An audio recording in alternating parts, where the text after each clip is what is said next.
Hi, I'm Dr. Maria DeBlassie, a professor, writer, and bruja, and I thought I would celebrate this coming spring, which is this weekend on Saturday the 20th, with a reading from my award-winning book, Everyday Enchantments, Musings on Ordinary Magic and Daily Conjurings.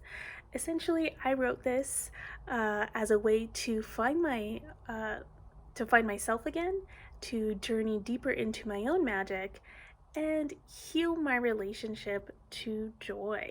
So I think this is incredibly important to be thinking about now as we enter spring and say goodbye to the winter of a very intense year for many of us.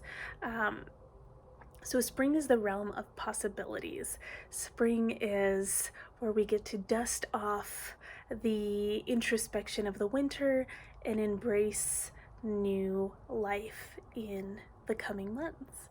So the excerpt I want to read to you today is called A Love Letter to Pleasure. And I wanted to read this because I've been writing for the past few years about what I call pleasure magic, or the intentional conjuring of joy and enjoyment in our daily lives. So especially if you are a person with a marginalized identity like myself, I'm mestiza, or someone who is just struggling with all the trauma of the past year, it's really important to continue reconnecting to the fundamental things that make us happy, to heal our relationship to pleasure, because that is an integral part of life. Sometimes it's really easy to point out toxic or unhealthy situations, but it's a lot harder to figure out what makes us happy, what gives us pleasure, and to continue cultivating those things without guilt or shame. So, this is something I started writing about many years ago in this book and on my blog, Enchantment Learning and Living.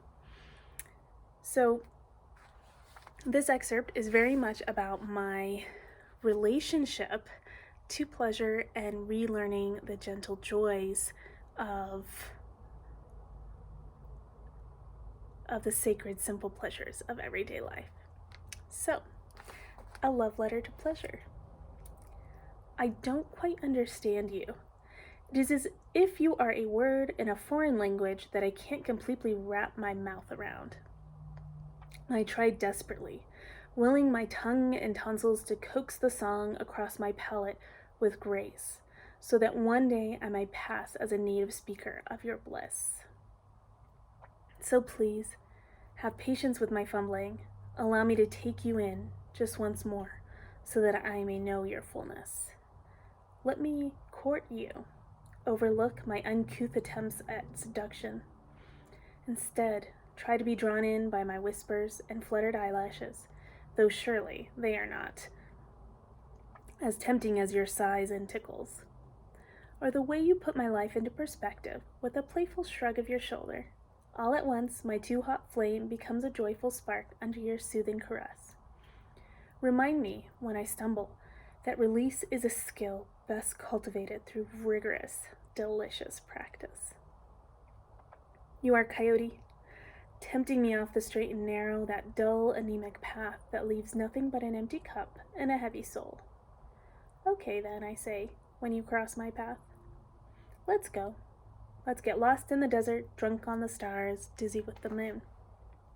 I won't even pause to catch my breath or search my dictionary to make sure I have the right words for you.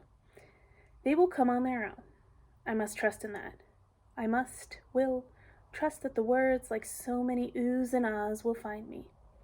Yes, you can kiss me, though I hope you would, even without my permission.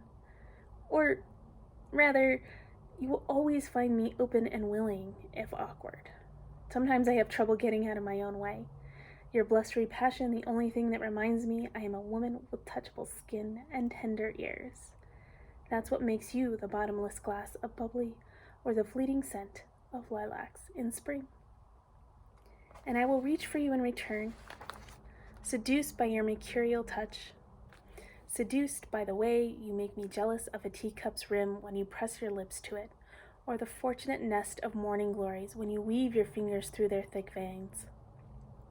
Would that it were my hair, loose around my shoulders, because we like it that way.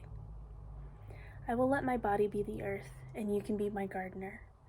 Even you, a seemingly flighty creature, have a way of bringing both the lightness of a summer's night and the weight of roots grounding garden herbs into my bones. Let me know the heaviness of you pressed against me, the softness of your breath against my neck. I need you. And though I know you've heard this from countless others on hundreds of other rendezvous, know this. You are my necessity, my home. You bring wings to my discipline and joy to my focus. You are my rosebud, my compass. So that's my love letter to pleasure.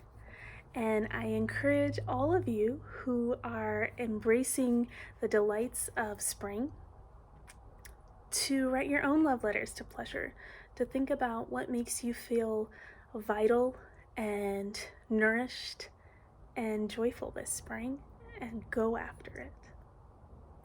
That's all I have for you today. Thank you for listening, and remember, as I always say on my blog, remember that true magic is in the everyday.